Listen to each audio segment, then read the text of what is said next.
First of all, I know you're in New York, but what part of New York are you in right now?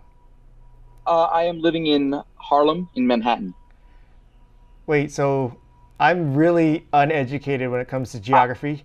So okay. are those not two different places? So there are five boroughs in New York City. So if you look at it, okay, north is Bronx. To your east is Queens. Right below Queens, it meshes up into Brooklyn. And then to your left, right below Bronx, is Manhattan Island. And then on its own island is Staten Island, which is kind of the running joke for a lot of people who mention Staten Island. They're like, no one goes to Staten Island, but that's not the case. Staten Island is a very nice place, and it's got a lot of great people there. So where are you? You're in Staten Island? I'm in Manhattan, Manhattan. But yes, that which and is a borough of the Bronx.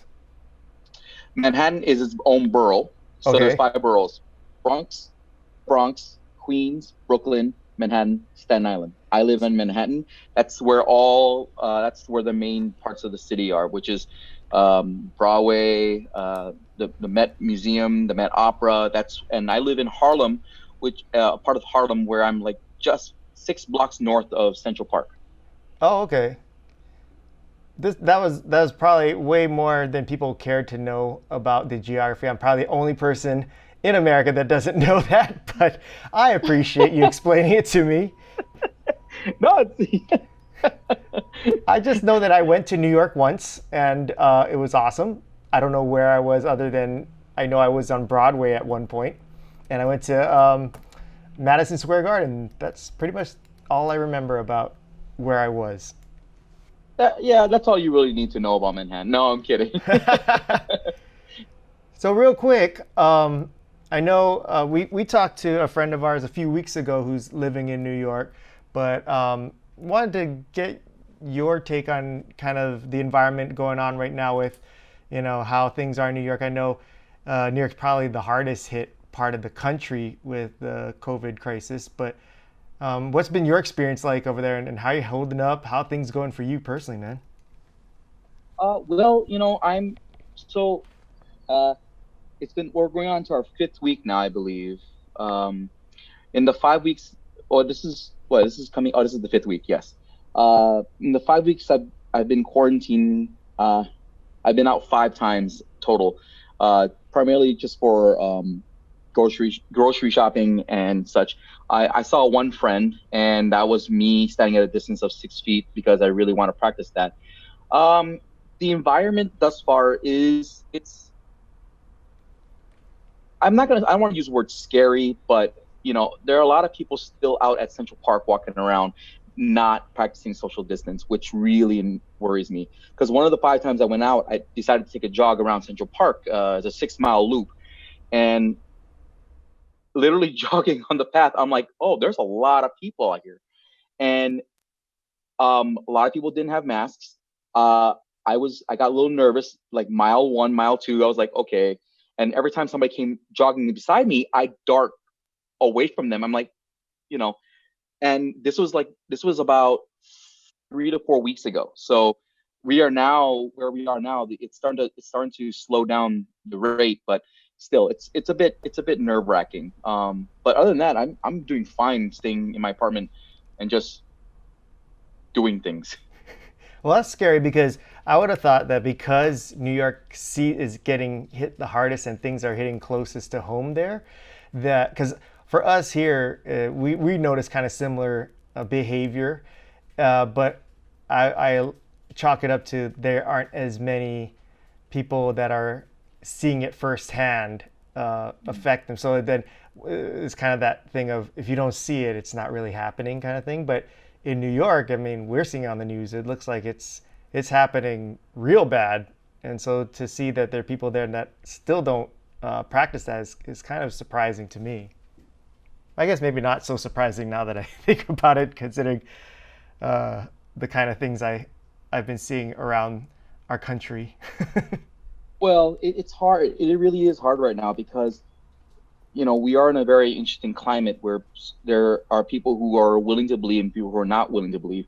And I can tell you firsthand that this is a real deal. right by my gym where I work, there's a hospital, and right outside the hospital, um, there was a truck. I'll leave you at that thought to let you know how serious the situation is.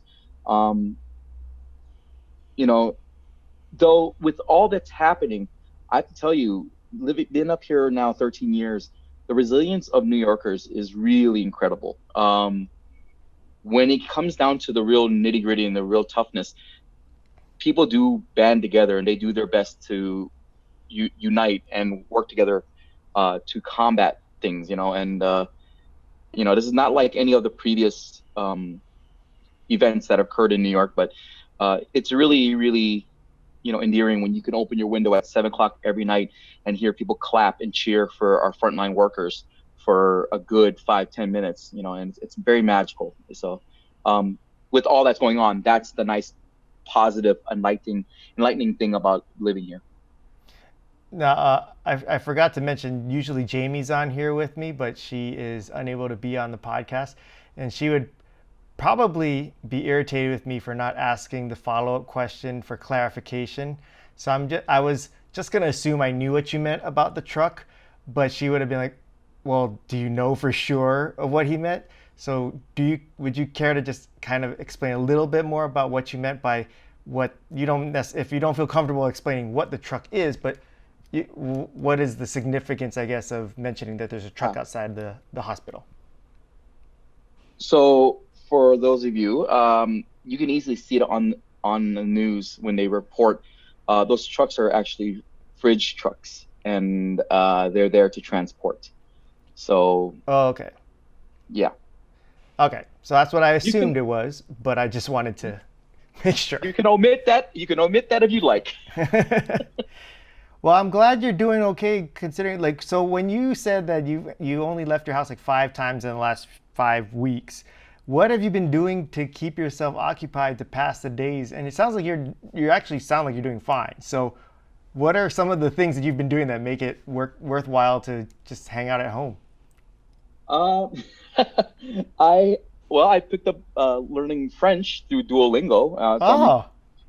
Yeah, I got it scolded by one of my good dear friends who's a veteran in this industry, and he goes, "You should really be using this time to better yourself." And I'm like, "Oops, okay." So I can't just sit around and watch documentaries on YouTube and Netflix. So I've been learning French every day. It's a language that I've always found very frustrating because I can't ever pronounce certain words they do or say.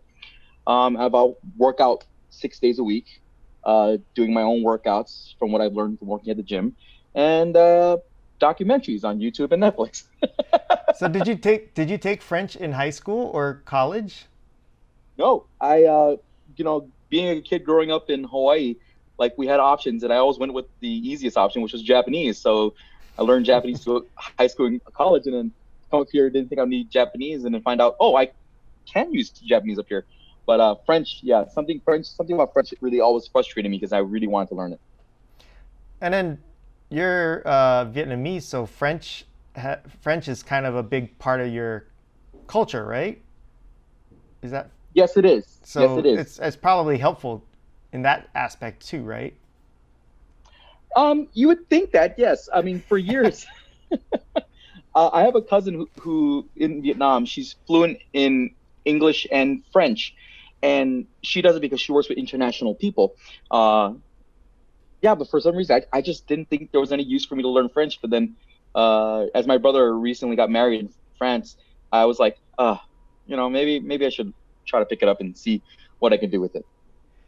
So did you start learning French 5 weeks ago, or how many weeks has it been since you started this program? 4 weeks ago, because the first week was spent with me sleeping literally 6 days straight because of the kind of person that I am. Okay, so give us a little sample of what you know so far in French.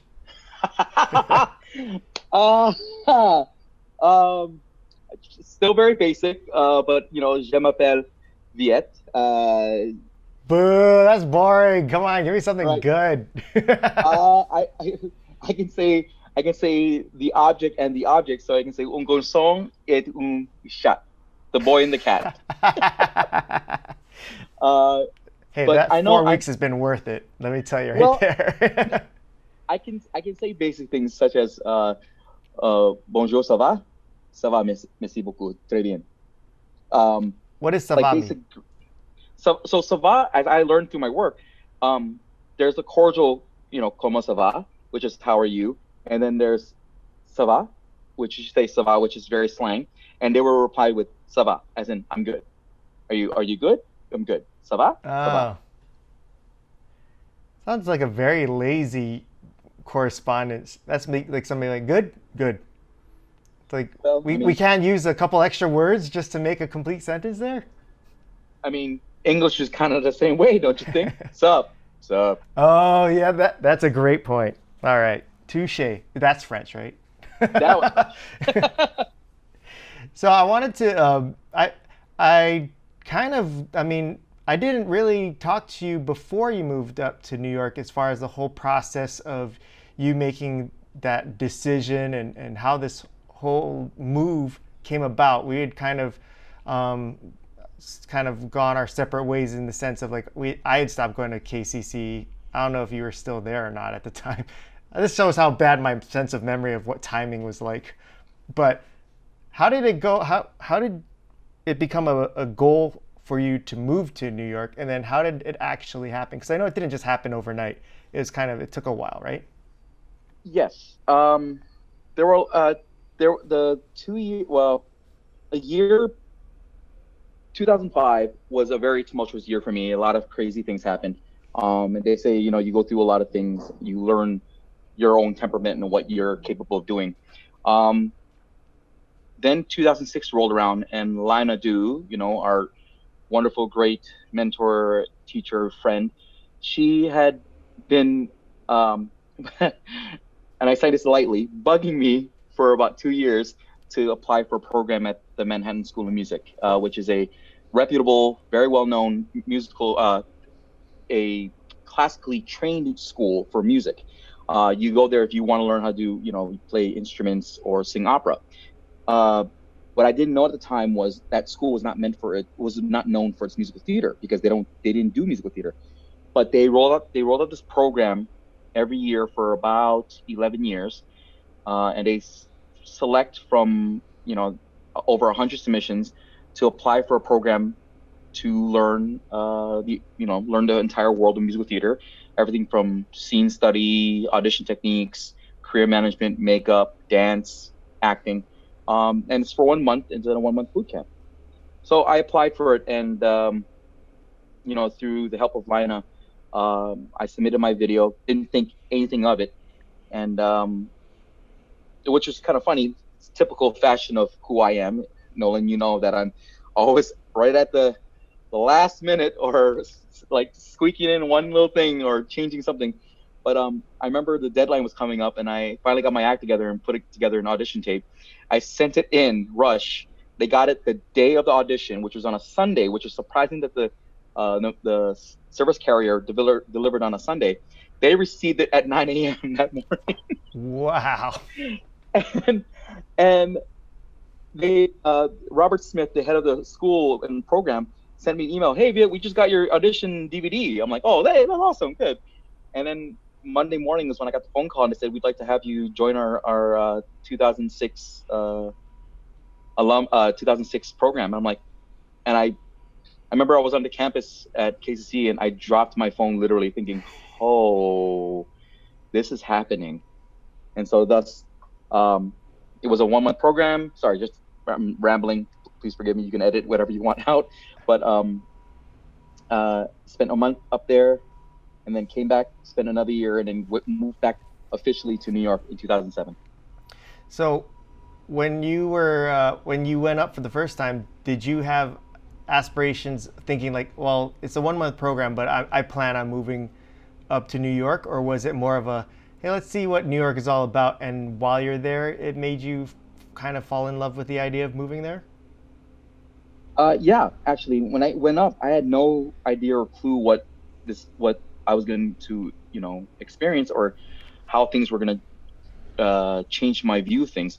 I had no, I mean, I had played around with the idea of like what would it be like if I was if I became an actor. But realistically, I told many people like, no, I don't want to be an actor. I don't want to be an actor because, what am I going to do for a living?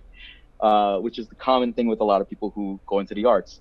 But spending the month up there with those people, working, literally going to the program from 6 a.m. to almost 8 p.m. every night for 5 days a week, it really did change my view on what the process was. And at the end of it, they give you an assessment, and they ask, how do you feel? And I said, well, do you think I can do this? And they said yes. And I was like, wow. So that's a long time every day. Like, what kind of things were you doing there all day? Like, was it just like school or? So yeah, so the Manhattan School of Music program is probably one of, like, uh, it is a very pretty intense program in that you dance from 6 to 9, 5 days a week. Then you go to your classes scheduled how they schedule you. Um, so there's like literally an hour and a half, 2 hours per class for everything from song study, like how do you sing a song, um, private voice lesson, private vocal coaching, uh, and that's 101. And then they have scene study, which they give you a monologue where you have to memorize. And then they have a partner study, scene study class. And then there's career management, there's makeup tutorials, which for me didn't really matter because, Asian skin.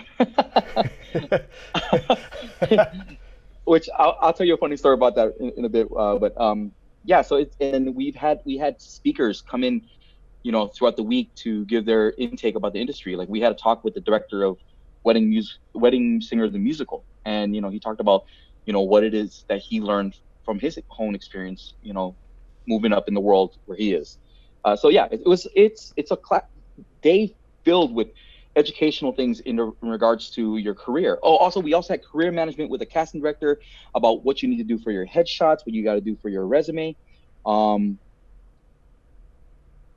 yeah, and then at the end of it, we had a final, and our final was to perform the one of three songs that was given to us at the beginning of the semester, beginning of the month, and a duet with a partner that they picked throughout in the program. And in the program, there's only 16, so essentially, you had 16 people out of 100 people who auditioned and got in, and so they pair off everybody and they perform their duet in front of everybody. How did they? So they only accepted 100 auditions. Is that what it is? But no, they accepted 16 candidates, but from what I heard from Robert Smith at the time, he said that over about 111 people showed up for the audition. Oh, I see. I see. Okay. So it wasn't that they put a cap at 100. It was just that's about how many applied or auditioned. Yeah, and this program is not necessarily for like just for like brand new musical theater students, but we had an array of people in the program. There was me, the amateur, as I like to call it at the time. We had a seasoned veteran who'd been doing theater for 35 years. We Oh my had gosh. a brand new student who just got accepted to NYU at the time, and then we also had believe it or not, a a chorus girl who was friends with Rogers and Hammerstein and performed in one of their musicals later on in years. No ways. Yeah, so her stories were great about like, oh yeah, I knew those two guys. We used to travel to different states performing in shows, and I'm like, oh boy. I hope it was all true and that she didn't just make up these crazy stories. I'm hoping so too. But when we saw the photos at her apartment, we're like, oh, she wasn't kidding. Were you guys wondering at first, like by her demeanor and her personality, that you're like, there's a chance she's just crazy? I'm hoping not. But the when we went over to her place for dinner one night, we saw the photos. I was like, oh, she was legit. She was a old school. I mean, not to be insulting in that way, but she was a chorus girl from way back when, and she had stopped with a career and decided, let's give it a shot again. So she auditioned for the program and she got in. So it was a very, very uh, wide variety of people in this program. That kind of sounds like our KCC or Kapilani Community College drama classes because Oh, even though it was college, we had a wide variety of ages and backgrounds and people, and I still have some of the fondest memories of the variety show that would come about oh, from the performances. oh yeah, that was magical. Which reminds me, do you remember Harold? Yes, he's my favorite Yeah, memory. So for those who don't know, he Harold is this old African American man who was like the typical, like stereotypical, like old black man. It's just like real laid back and slow drawl. And we um made it. Our teacher made him do a song, which was now looking back, it's kind of borderline racist to make him do. She made him do Old Man River, right? yeah, and but I gotta tell you, like he was it was the most honest of performances I've ever seen of anybody from our program as far as like he really felt those words and it was really, really endearing. I have a funny memory of him when we did a production of Once on This Island. We had to double up into the characters between the island characters and then the aristocrats. And when we went into the island characters, we were supposed to look like we live on an island. So we wore like clothing, look like islander clothing, take it how you will. And Harold comes out in gold chains, and I and I go, Harold, I don't think the Islanders had gold chains. He goes, I did.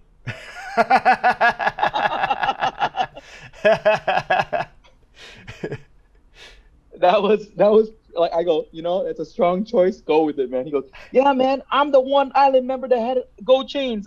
I was rich. I'm like, okay.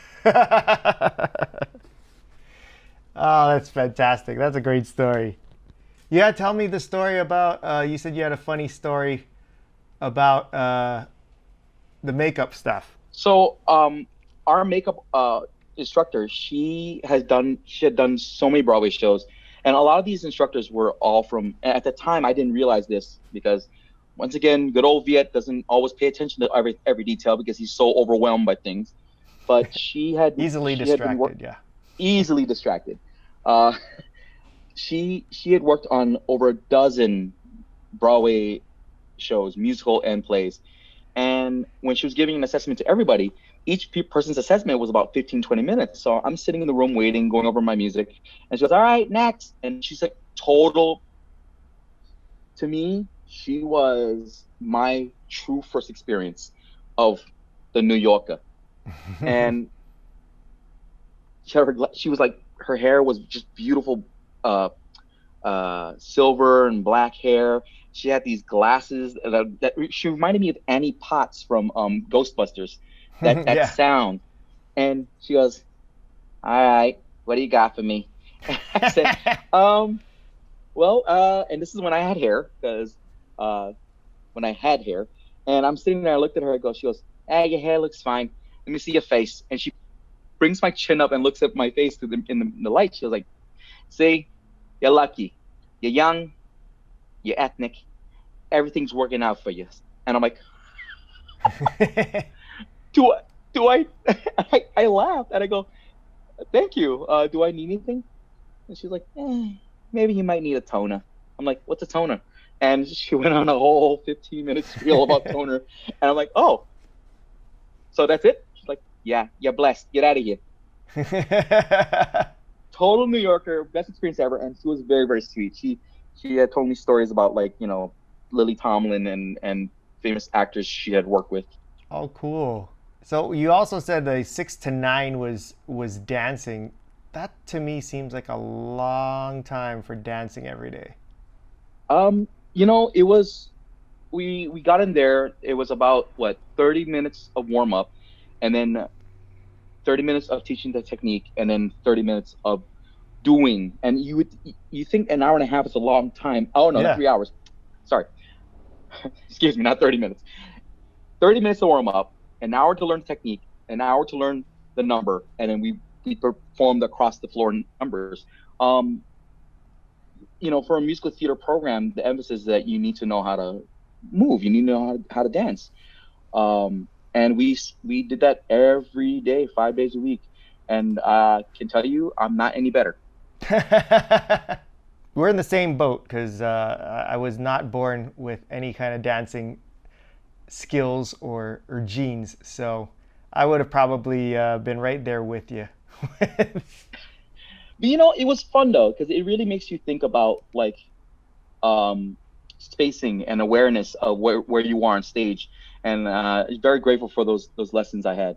So it definitely has helped me, in my career now, as far as being able to stand on stage and knowing when to move, because you're moving for a reason, not because you're being told to. So when you came back home, did you know that you wanted to go back up to New York? How did the decision for you to move up there permanently come about? Forgive me if I ramble. You can stop me anytime you'd like. But This is what I know of you, so I'm ready. and please call me out if I trail off, because I have a tendency to do that, even at this old age.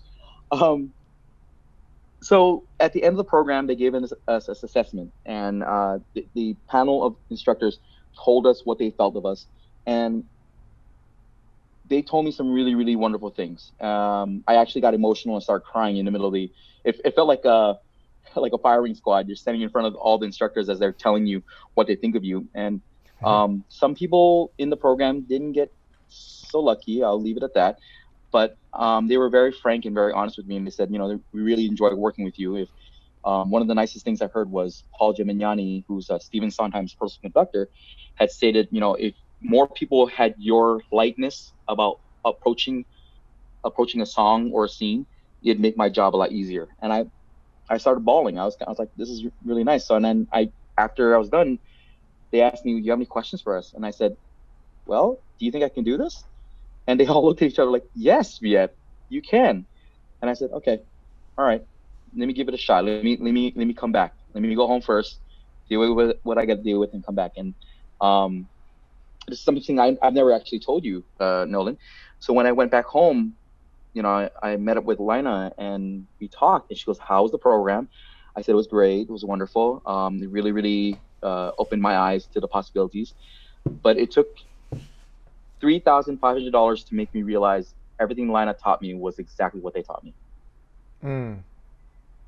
Everything she had instilled in me, had taught me through the years about auditioning, about how to perform, understanding the dialogue. It took me to spend $3,500 to fly to New York, to hear this from the professionals at that level, to realize Lino, I mean, not that I disbelieved her, Yeah. but she was right. She was right all along. And, Mm. it was really an endearing moment to realize that everything Lina had taught me at that point was exactly what they taught me up there. It just took me to spend $3,500. Well, after you spend that much compared to how much you pay for a KCC, it's like, oh yeah, I'll pay a little more attention to this. Exactly. Definitely the incentive. But yeah, it was like I came back after the program, and I took a year to figure out. And in that year, talked to my mom and dad. I said, hey, listen, I think I'm gonna do this. And they're like, at that point, I think I convinced them so much already with all that I was able to accomplish thus far. So yay, I got the blessing of my mom and dad to make the move to come back to New York. B, you made Lina very happy to know that I was finally deciding to put my foot down and pursue this, and it felt right. It was, it felt like the right time.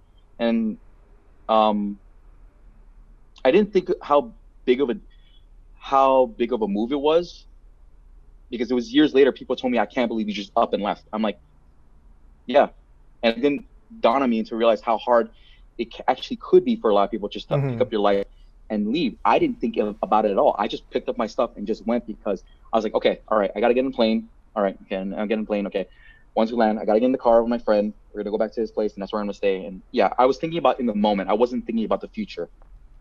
Was it difficult at all? Because I know your family, like your dad is an entrepreneur and he runs his own food truck and stuff, which is one of the hardest jobs I think out there because of how many hours and manual labor goes into that. I know you would have to help out a lot with the family business, at least when I was uh, going to school with you. Did that make it? Did that play a factor at all in your decision to leave, like, or make it difficult for you to decide to leave, or because he gave you your Uh, blessing, you're cool with it? yeah, actually, my um, so for those, I mean, those who listen to your podcast, my dad is Hong Vo, or as they know him in Nanakuli Wainai as Hong Yi. Apparently, his fan has popped up on Instagram multiple times. I'm like, oh my goodness.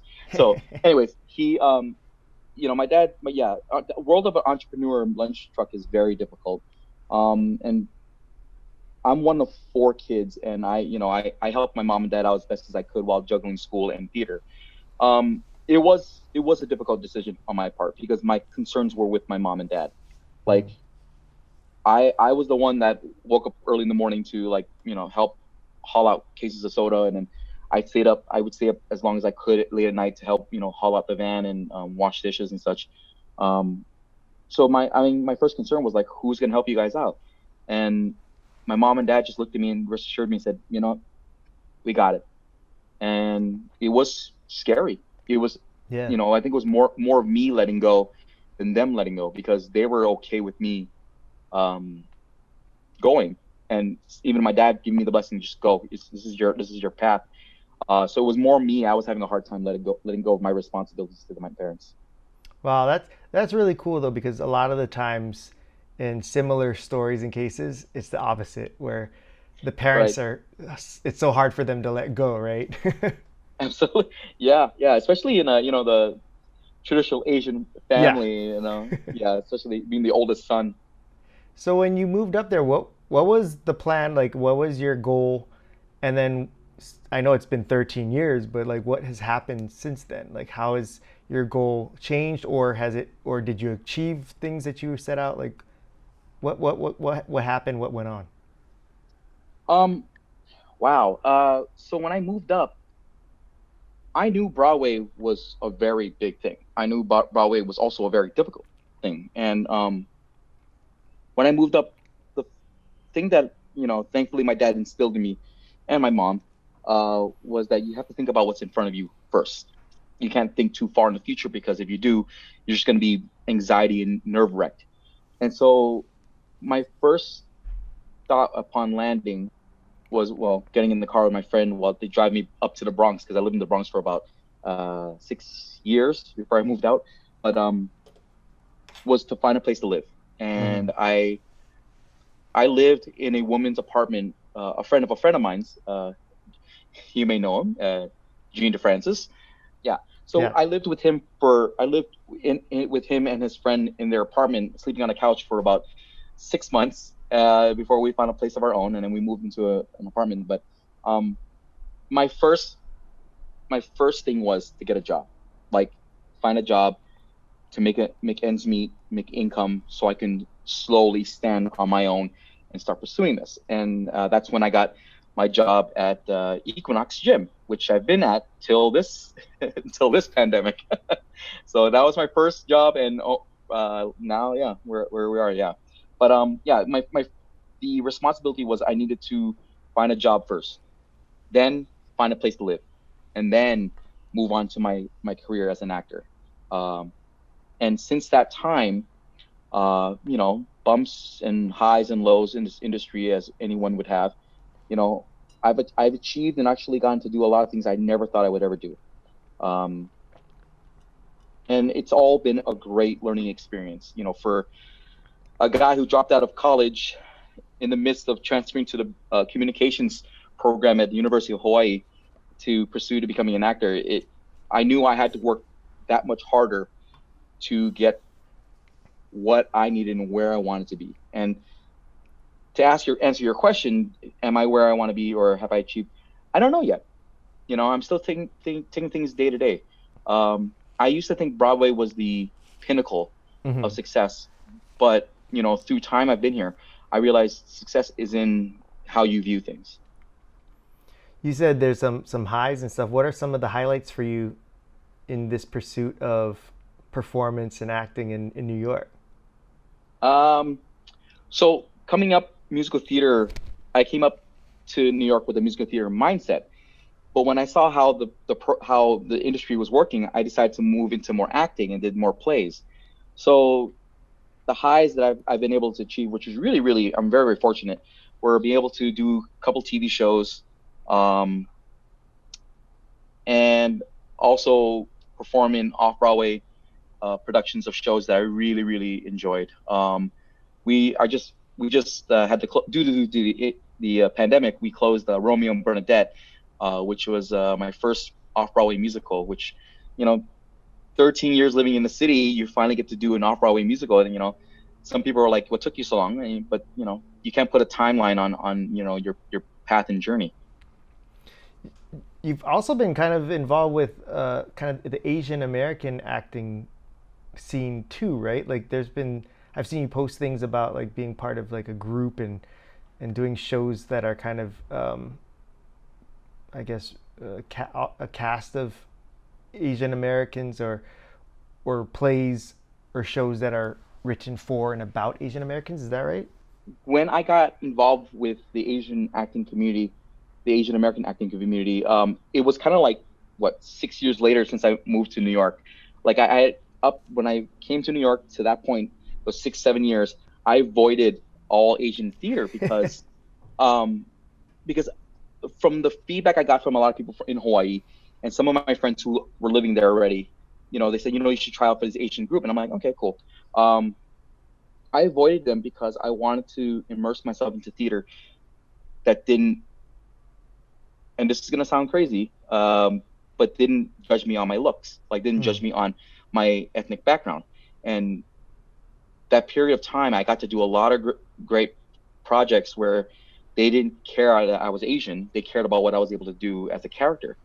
But when I got involved with the National Asian Artists Project, um, we did an all Asian cast of Carousel, and uh, that was a first real experience of me, working with all Asians in a show that's typically supposed to be cast as white.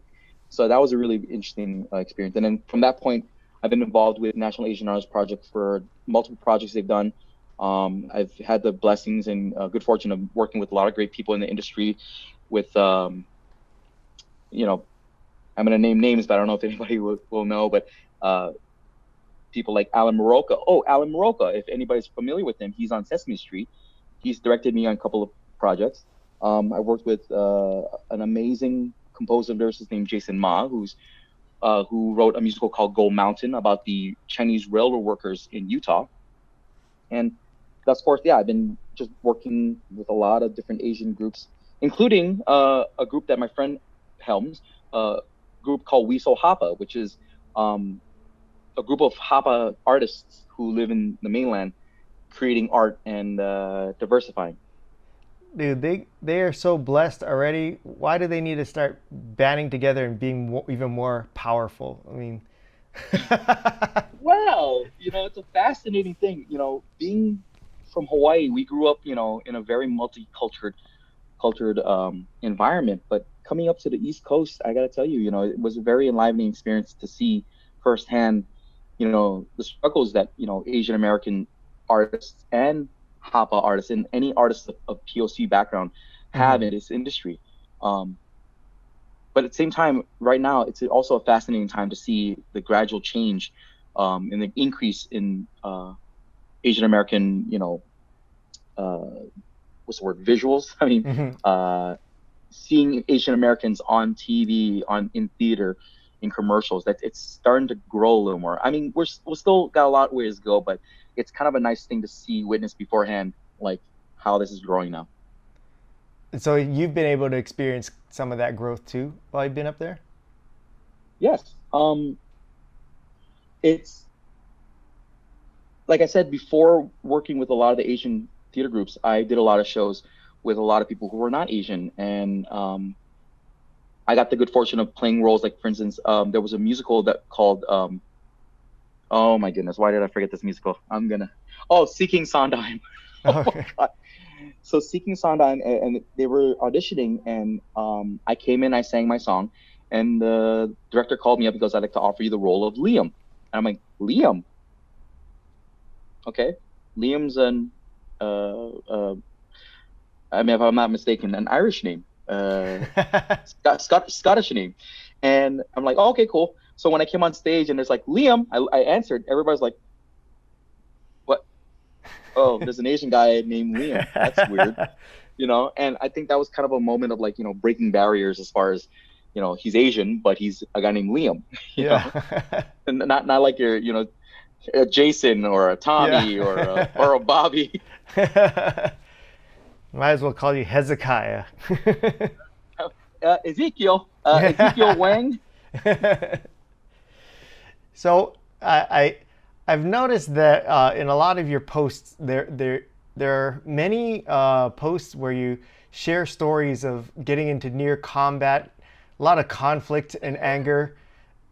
Is this something that has grown inside of you from being in New York, or has this just always been inside of you and now that you're older, you're letting go of all these things?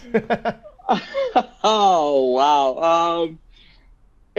Like, are you as nearly as grouchy and angry as you sound in these posts? Like, how do you know this wasn't always there when I was living in Hawaii? I just been keeping it quiet. Passive aggressiveness that people display in Hawaii. They don't get angry. They're just like, okay, let me do it myself. Yeah. No, actually, it's just a combination of everything. Like, growing, being here now this long, grown and adapted and become more aware of like my own being, and also realizing that the inheritance of a bad temper that came from my mom's side of the family. Sorry, mom. Was always inherent. It's just now I feel a lot more. I've been feeling a lot more comfortable just unleashing. Yeah. But in the flip side, also realizing that it's not healthy to be angry and grudge holding at all times. You can be angry, but you have to let it go because you're only gonna harm yourself. But the experiences I've had up here in regards of like my job, kicking people out of the gym, confronting people on the train for acting stupid to women. It's just, I guess maybe it's just who I am, inherently, and being derived from my mom and dad. My dad told me he's always been the kind of person that would, step into a fight to stop it, and the other times he's also been the kind of person to be in the fight and not back down. And I'm like, oh, so I kind of know where that came from. Yeah. But no, yeah. There've been a lot of moments in New York where I actually put my foot down and be like, all right, what are we gonna do here, guys? Have you ever gotten into a situation where it actually escalated to something bad? Or if not, have you gotten to a point where you're like, oh man, that was really kind of a scary, sketchy situation for me? Yeah, actually, I have a funny little story about that. So rule of uh, rule of thumb. I don't like using that phrase, but something important to remember when you're in New York: don't fall asleep on the trains. I had become so comfortable falling asleep on the trains that one morning, because wherever I lived, I always had to wake up at 4 o'clock in the morning to catch a train to get to the gym to open the gym at 5:30 a.m. Mm. This is when I was living in Brooklyn, and I remember waking. I'm a very light sleeper when I'm on the train. Like the train's moving, I can feel it. I opened my eyes and we were at Franklin Street, and Franklin Street's in Manhattan already, so we were no longer in Brooklyn. So I was like, oh, Franklin Street. I'm like 5 stops away from my stop. I would close my eyes, and then I feel something moving in my left pocket, and I'm like, oh, that's weird. And then I opened my eyes and I looked to my left, and this guy had his hand pulling on the tassel of my phone, and he's looking at the phone, and I look at him, I go, what the bleep? And he screamed. I jumped up, clenched fist. And that had been a really long week. I remember I was going through a lot of crazy things with missed for like auditions. I had like quotas to meet with things. I had work scheduling problems. So I was so pent up. I jumped up, screamed, started hooting and hollering at this guy. I'm like, yeah, boy, come on. I charged at him, and he screamed because I guess he was shocked that I would react the way I did in a very violent way. I came at him with fists clenched, and then the funniest thing happened. He backs himself into the train door and he goes, "Yo, man, yo, I'm trying to watch out for you. You shouldn't be sleeping on a train, man. It's dangerous. You don't know what could possibly happen to you, man. Why are you sleeping on a train?" I stood there. I'm like, I'm going to hit this guy so hard. I'm going to hit him very, very hard. And then I'm not kidding you. In the midst of the blind rage and the anger and the fear and the frustration and fatigue, I heard my mom and sister's voice, like, "Don't do it. Wow.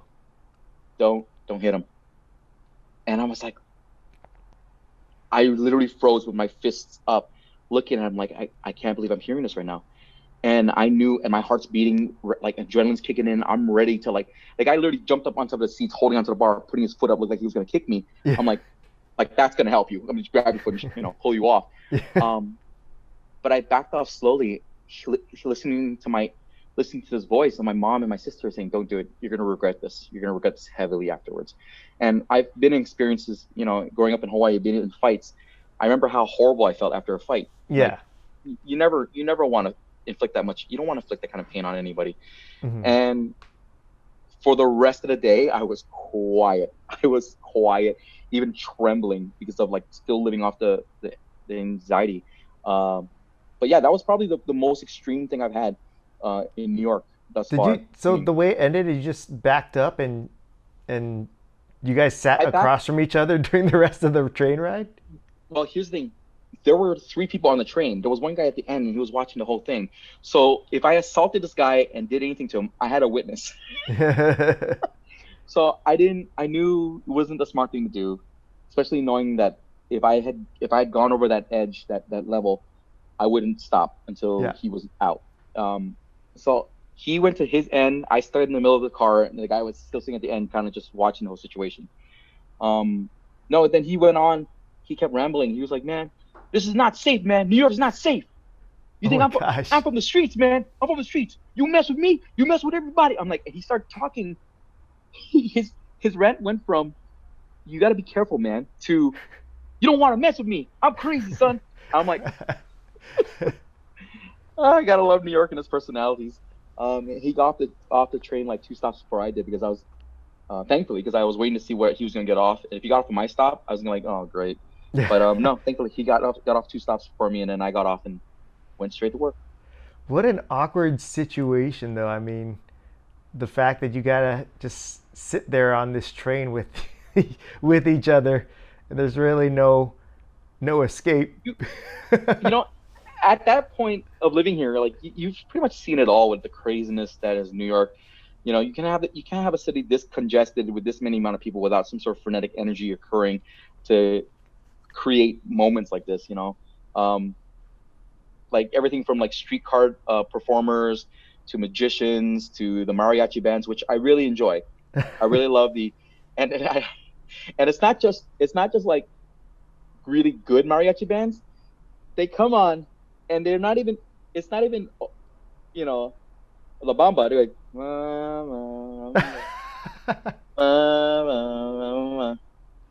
and then, or my favorite, they're not even saying it, but I enjoy it because they're playing instruments.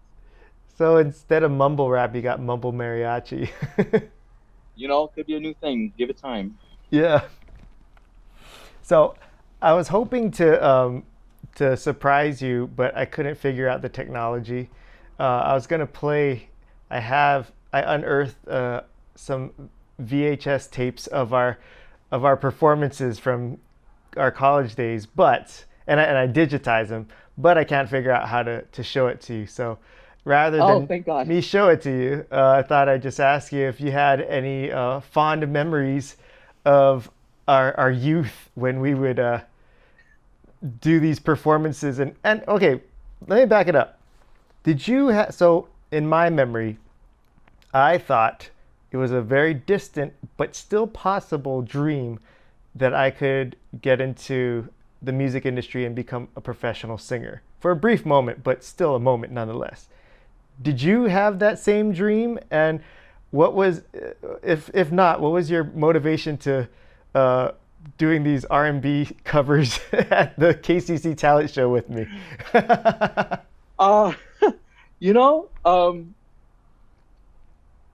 I've always loved R&B music, and if I could take this second to say, Nolan, you were probably one of the few people in Hawaii that I'm so glad you had the same love of R&B music that I did, because Hawaii is primarily Hawaiian and contemporary Hawaiian and Hawaiian music, which I love. I don't I'm not dissing it, but I love R&B music, and I was really great to be able to be friends with you in and a collaborator in R&B music because you had the same love and passion.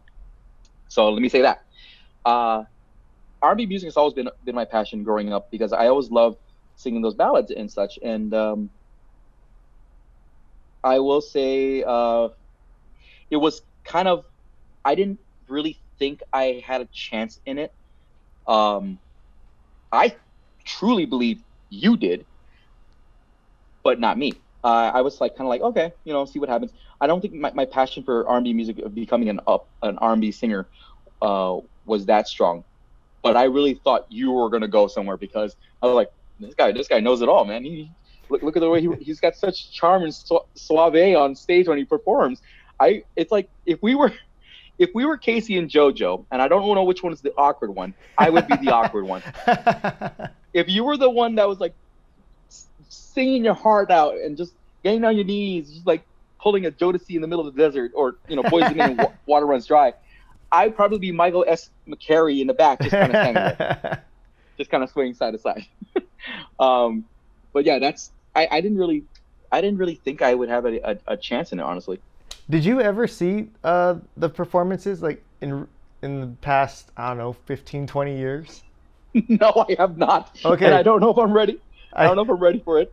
I have to, if Jamie's listening to this later on, she has to help me upload this to like a private YouTube link, and I gotta share it with you because oh my God. you need to share in my pain because I can't be the only one by myself on this. And I'll say this, back when we were doing this, I agreed with kind of your assessment. Like at the time, if you had told me that, I would have been, yeah, that's a good, fair assessment of us and how we are approaching it, like performance wise. But when I watched the video, I was like, man, I was not very good, and you could see how much I was just like trying to pretend, like to put on a show. And while yes, you're the one in the back, your voice was so much better than mine, and I was just like, man, I was kind of a jerk for like not putting you in the front because you had the better voice, and you should have been the kind of the lead. And it was only because I had kind of bullied my way into being like, okay, Viet, I'm going to take the lead. You do the backup. Like, but every time I saw the performances, I was like, Viet's voice was the most pure and clean one, and it had good control and everything. And I was like, and here's me kind of, going off the edges here and there and doing very questionable choreography and things. No, man, don't look. I mean, I honestly can't remember how the music, how we sang, but my recollection of working with you on stage was always that you had the audience, and and I've always been the kind of person to watch and learn from what people do, as a hands-on kind of person, and you really displayed a lot of great showmanship and a lot of great charm on stage, which really made the audience look at you. So when you how you say you wanted me to sing backup, I had no problem. I wouldn't mind be like, just once. Just do the choreography in the back, while you riff off. I mean, I was totally fine with that because like you really had this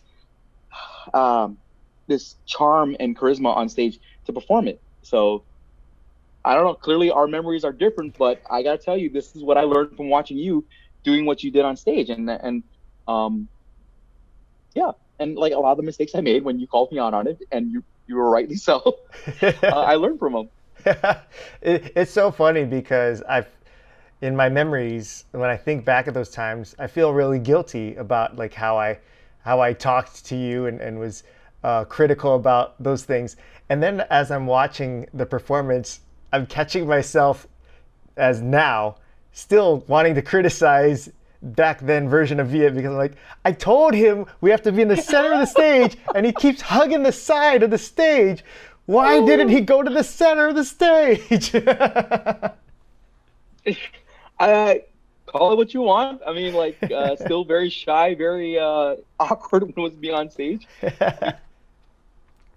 Call it youth. Yeah. Do you remember our R&B group name that we came up with? Our ill-fated group name? Was it Invasion? No. Although that is a better name. Why didn't we go with that? Well, because it was N and V, and we were like Asian, so we Yeah, said Invasion. that is a better name. No, the only reason why I know the name still is because I made a CD, and I had a CD cover maker. So I actually had this CD of our instrumentals, and it had our name on it, and it's so. For everyone who doesn't understand how we came up with this NV is because N for Nolan, V for Viet, and our name was Envy Us, as in you're gonna envy us, but if you put it together, it's envious. Oh. Isn't that the worst? Oh wow! Oh wow! I remember that now. Envy Us. Oh my gosh. Why did you allow me to make this? Because I know that was my idea. So I'm gonna let you off the hook on that. But why did you let me say that is our name? Because as far as I knew, you were the leader of the group. Like, you were the leader of the group. So I was like, okay, whatever Nolan decides, he knows it. He's the expert. I was like, all right, cool. I think that is probably why I have so much self-doubt nowadays with the decisions that I make with my ideas. Because I look back at the ones that I made and I was empowered to make, and I'm like, ooh, somebody really should have reeled me back in on that one. Look, let's give credit where credit is due here. At that time when we did this, there was really nobody that I could trust in that realm when it came to like music production or taste in R&B music. Because at the time, this is not our only sources of R&B music in Hawaii, besides the stuff we heard from the West Coast, was what is that Filipino girl group that was? Oh, Forte. Forte. There was Forte, and yeah, that was it as far as any pop groups in Hawaii. And I listened to their music. I was like, okay, cool. But you were the only person, my source of when it came to like R&B music and stuff. Like, you would play whenever you drove us around. You would play music. I'm like, oh, who's that? Who's that? Yeah, and I was like, oh, this is crazy. This is awesome. Yeah, you had great ideas. Stop. Give yourself a little credit. Well, I wanted to also pick your brain on some of your favorite memories. So, Viet and I met because we took KCC music, drama, and theater classes and such, and choir classes together and such. Which, like, I have my favorite memories and such, but also those classes were taught by. And I've gone on record on previous podcasts too of how Lina Doo is like so influential for me and my favorite teacher of all time. But what are some of your memories, whether they be good or bad, of our experiences in these music and theater and drama and dance classes over at the old Kapiolani Community College? Oh wow. Would it be safe to say that I think I blotted out a lot of the bad things and I've forgotten? It's safe to say that. Yeah, I'm sure I blotted out a lot of. Let's see.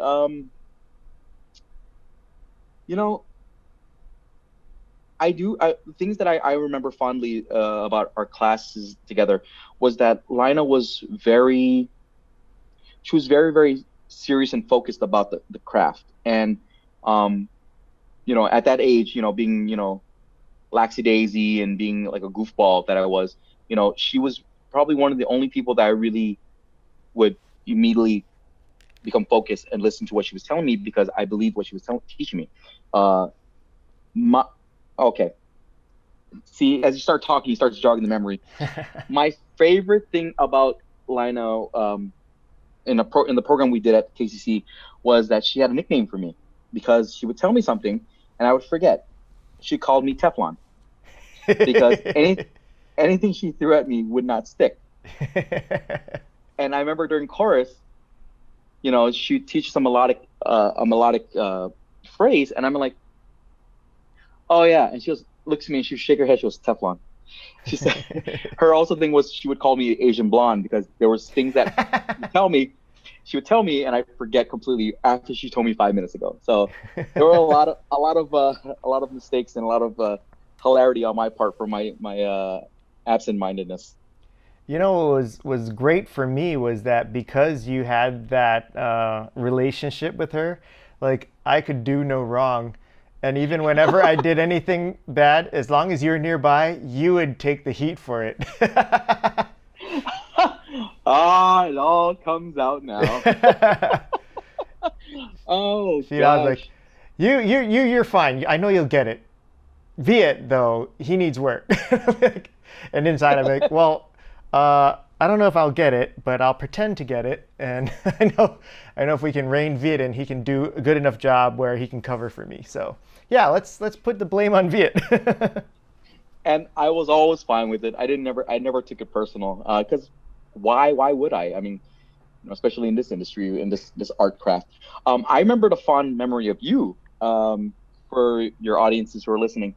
So, if you've never seen Nolan perform in a musical theater show or a scene, you are missing out on something very, very genius. I distinctly remembered him doing a number of from My Fair Lady. It was a scene with Eliza Doolittle, and he was playing Henry Higgins, and he goes, "By Jove, I think she's got it." And I don't remember this at all. I do because I thought it was probably one of the most endearing things I saw. The young lady who was performing with you, I forget her name, but she had a pretty good voice. But what was magical was that and Brent was your sidekick in this. Okay, yeah. I mean, So I don't it was, remember this at remember, all, but I remember Brent and how fun it was right? working with him. So Brent, it was you and this other young lady, and you guys did that number. He goes, the rain in Spain falls mainly on the plains. That Uh number. huh. No, that's why randomly that pops into my head, and I don't understand why I know this song. I didn't know I Because performed it. you performed it, and Oh, there's a tape somewhere. I don't know where it is. Uh, I mean, I'm sure it's gone to the trash gods, but I remember I was sitting outside the railing side where everybody was sitting in the audience, and you guys were on the dance floor performing it. And Nolan, you have a very, like I said before, and like boasting about your qualities, but you have a natural charm about you when you perform a piece, and whether it be singing or acting. And Henry Higgins' role, Rex Harrington, didn't ever sing his songs. He just spoke through his songs. So for you just said you would speak your lines through the song, and it was probably one of the most magical moments I remember in the musical theater program when we did our semester end performances, and it was really really endearing, like to see her sing her song while you interacted as Professor Higgins, and it was magical. It was very very magical and endearing. oh, thank you. I have zero recollection of this, but other than that, You, this song randomly pops in my head. But now I know, so thank you for connecting the dots for me. well, how do you say we blot memories? Yeah. See, I remember a lot about everyone else's experiences in the class, but not my own. Oh man, yeah, yeah, that was it was a very eclectic group in that Yeah. program. Very eclectic group. We had a lot of very talented people, people who were phenomenal at playing the uke and the guitar, but couldn't speak proper sentences because they just were so shy. And then we had phenomenal dancers, but nothing more than that. I mean, like it was like a very, very eclectic group of people. Did you remember I think it was probably the same semester. We had a guy show up in his full BDUs, which is the camouflage military outfit. He was apparently part of the reserves, and he was going to school, and so he showed up in his class, I believe his class B uniforms, and he recited the entire Patton speech. That was interesting. I I don't don't know if you recall remember that that. at all. Oh yeah, he comes marching in, and he goes, "My God, I really feel sorry for those sons of," and he goes into the monologue, and I'm like, "What is this? I thought we were doing musical theater. I didn't know we were doing acting." And he goes, and if you've ever seen Patton and that opening monologue speech, George C. Scott is a phenomenal, actor with he drives through that monologue. It makes you really want to listen. I think they've even voted that monologue as being one of the top monologues that really gets people revved up about, getting ready to do things. But this guy, he had a beret. He had it looked like a green beret, but it wasn't green. It was black. Hmm. And the full BDUs. And he stood there just like a pole and just called out these lines. And I'm like, looking around like, all right. I guess we got to act in this thing too. All right. I remember that. That was You probably the same probably night said that it out loud as well. That's the thing is I you probably also did say. speak out loud your thoughts, and sometimes not in the most appropriate of times. I, I've gotten better, but at the Have same you? time, I also at the same time I don't really care what people think Yeah, anymore. exactly. I'll say the mental part, be like, damn, that was horrible. Well, I was being honest. uh, It was really. I thought I'd bring this story up because this is very fascinating. When you said, um, what's your fondest memory? I could tell you a memory that I had in that, we're both being students of Linus teachings and such. I remember I came back to visit, like very shortly. It was like a 3-4 day trip because I had to come back to deal with some stuff with my family. Lina had I told Lina, and Lina goes, "Can you come to my class?" I go, "What for?" She goes, "Because I want you to listen to my students." I'm like, "To do what?" Um, and I showed up an hour late because I didn't know how serious it was. Yeah, I oh know, I boy. know. Yeah, she looked at me like, "Where were you?" I'm like, "I didn't know it was that serious." But thankfully, those classes, that musical theater class at KCC was 3 hours. But thankfully, yeah. So I came an hour late. Um, a fond memory was that she had me listen to her students sing, and she had me assess them. And I'm like, who am I to assess these guys, these students? Like, I'm a nobody. I'm just doing this. But at that time, you think about it like, oh, Hawaii guy goes up to New York, becomes an actor. That's Yeah. the clout that they had at the time. But I distinctly remember as I was talking and telling a student, why are you singing a song? What is the context behind it? What is the story you're telling? Who's the person you're singing as? Who you're singing to? I asked all these questions. I distinctly looking over at Lina, and Lina looked at me, she smiled, gave me a nod, and I was like, "Yeah, it's everything you ever taught me." Yeah. And that was a very enduring memory that I had of my experience at that school. It's funny. She never asked me to come talk to her class. Well, you were always busy. Yeah, sure, sure. No, but I really appreciate you taking the time to come on here and for us to reconnect and talk about old memories. And I feel like the longer we'd go on this, the more crazy memories we'll unearth and remember. But we'll save that for our own personal conversation. We'll spare the listeners the rest of these stories. Uh, no, thank you, Nolan. Thank you so much. And I apologize if I happen to ramble on without any context or like coherency. It's just how the mind works sometimes. No, no, you were great, and I've said this to you before, and I'll say it again. I'm so proud of knowing who you were, where you came from, and what you've become, and what you're doing. And I continue to be one of your biggest fans, and I'm so glad to hear that you're doing okay up there. That given the circumstances, you're actually doing some great things like learning French, and and I can't wait to see what after this, what is birthed of the next step for you, because and I look at this whole time as like this is just kind of like planting the seeds to grow the next step. And so I think you are doing some really awesome stuff before this, which only leads me to believe you're going to be doing even more amazing stuff after this. So I'm just going to keep watching and cheering you on from over here. But I really thank you for all these years of friendship, and I thank you for taking the time to come out here and hang out with me today.